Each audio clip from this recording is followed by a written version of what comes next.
Hey guys, So we're having a great days with a great life. as well as a great life. We're back. Supertramp, prog rock band from London slash sophisticated rock band. I think one of their members said that about themselves at some point. Either way, Breakfast in America. It's their biggest album of all time, the third biggest selling prog rock album of all time. Andy and I hit it on Patreon a while back for our first listen through. If you're wondering how good it was actually, well, we're going to get into that today. I'm going to rank every song from Breakfast in America by Supertramp. Because we got to know, was it really that good? Short answer, 100%. But also long answer, let's get into it.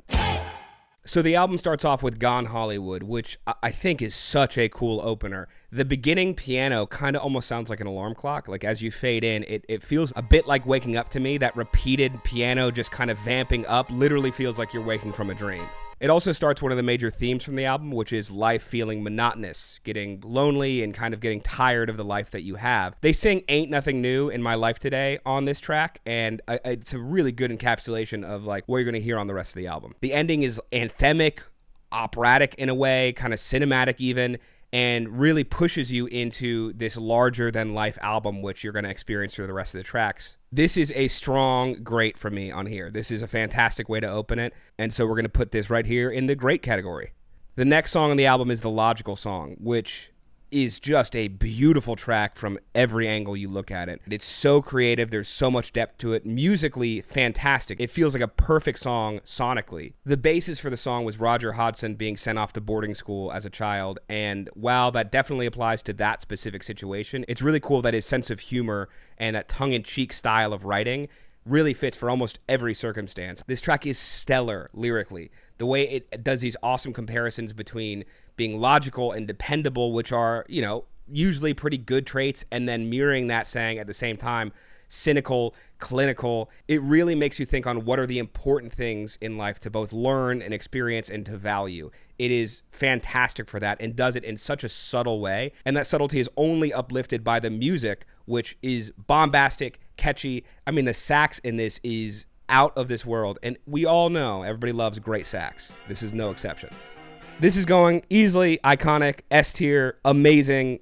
What else can I say? This is one of the best tracks from the album, one of the best tracks they've ever written, solidly right here. Next up, we get Goodbye Stranger, which I'm biased. This is my favorite track on the entire album. This song starts with this playful electric piano line that just feels so groovy, so fun, and it somehow has the humor that you feel in the last song and the playfulness, which is wild to me because it's just playing. But it gives across that emotion so well. And that's to say nothing of the chorus of this, the Goodbye Mary, Goodbye Jane, will we ever meet again? Dude, stellar. So catchy. And that's what I love about them as a prog rock act, is they're so good at mirroring this like pop sensibility with really, really interesting chords and musicianship.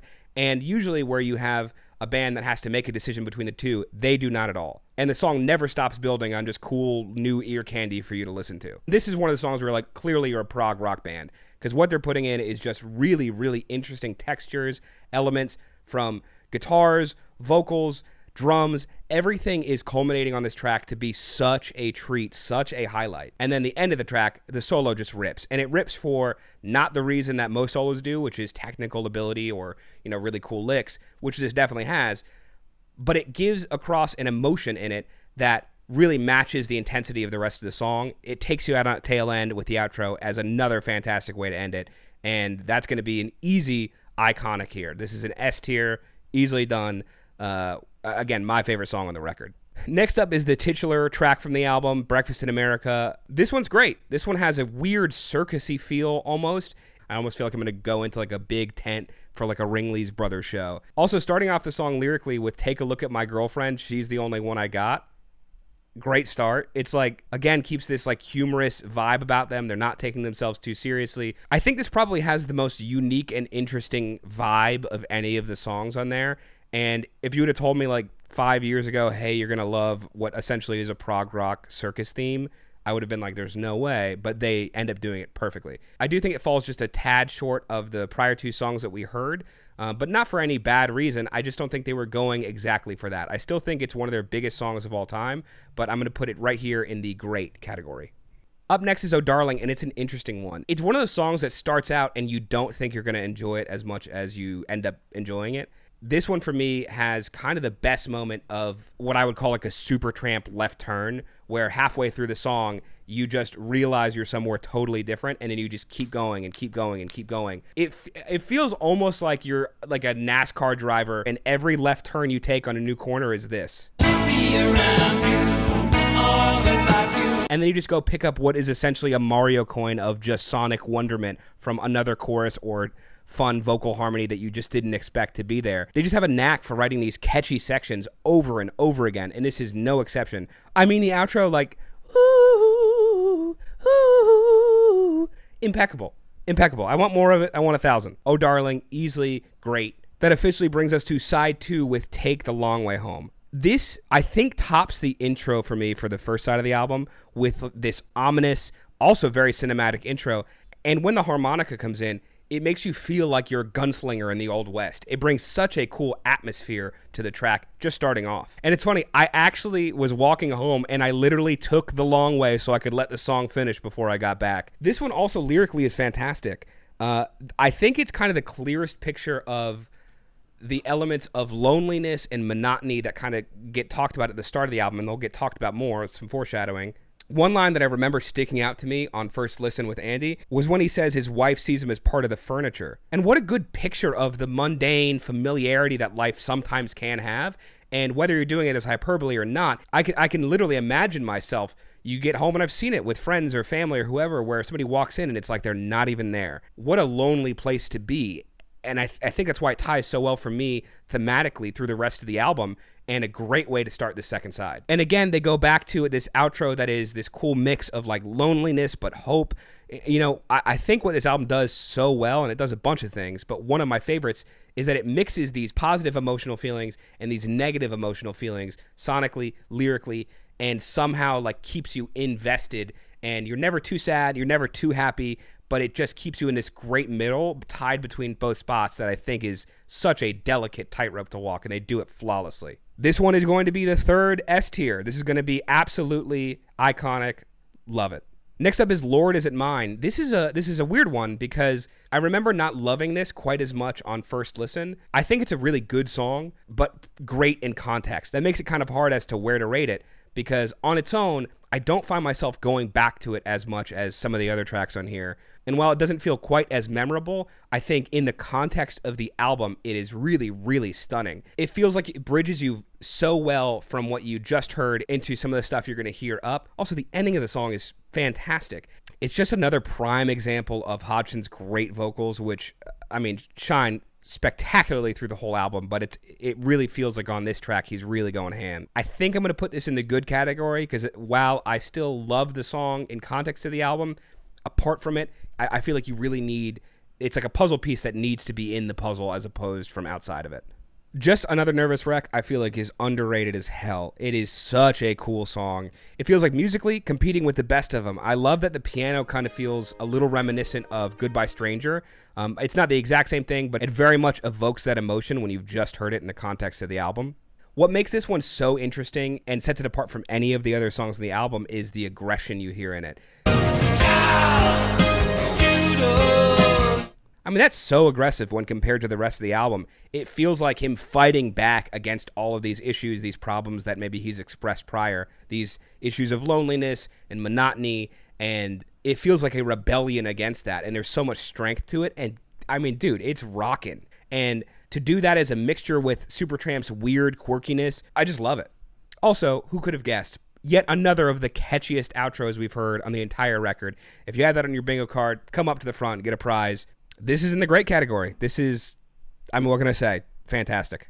Next up is Casual Conversations. This one is probably my least favorite song on the whole album. It's not bad by any means, but when you've just heard banger after banger after banger and such unique, interesting songs, it's maybe just not to the same caliber as some of the other songs we've heard. That being said, that doesn't mean the track is without fantastic playing and really, really cool lyrics. The fretless bass, I think it's a fretless bass that you hear at the beginning of the song and throughout it, it almost feels conversational. It feels like the way it interjects, and fretless basses can kind of do that, where it feels like the sliding and gliding of talking versus playing. And lyrically, when he says, whatever I say, you'll ignore me, I might as well talk in my sleep, I think is a great way of phrasing what I think a lot of people have felt in the past in a very understandable way. I think that line kind of goes underrated.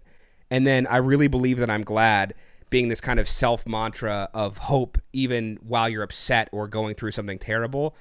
You know, he's not glad. It's clearly not what he feels, but he's trying to talk himself into it. And I think it's a really interesting lyric to repeat towards the end of that. This, I think, is probably going in the good category.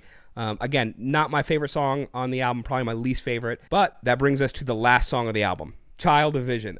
Dude, what an ending song. It is mind-blowing that they have kept up just this energy throughout the entire album, and they ended on such a high note. Like I've said, a lot of the album covers themes of isolation and loneliness and monotony of life, and that kind of feels a bit like depression to me. You know, for those who've experienced it, that's kind of what it can feel like sometimes, and it can feel like this overburdening weight.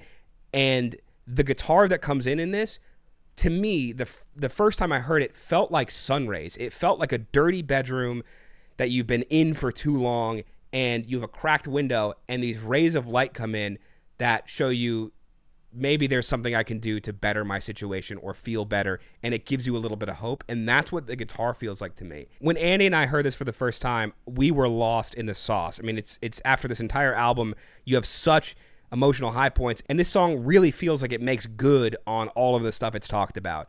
As you get to the end, it's this bombastic ending with all of the players kind of going ham and vamping out in this jam. You get some really cool soloing, these interesting strings in the high end that take you out to a long fade. And then just like that, it fades into the distance, and maybe it's my own headcanon, but it again feels like you're waking from some sort of dream, whether that is waking into actual wakefulness or just into a better state of mind.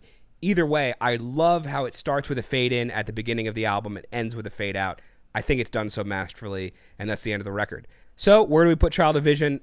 Easily for me in the great category, and I think it's just on the precipice of being iconic or S tier. I think it is a fantastic way to end the album, and what a great album. I mean, truly, Breakfast in America, I can see why it sold so much, because it's just a fantastic album through and through. So if you're wondering, how good was Breakfast in America actually? Amazing. It was amazing. So that's it. Every song ranked from Breakfast in America by Supertramp. If you want to watch Andy and I listen to this album for the first time, that's going to be on Patreon. I'll put a link somewhere up here.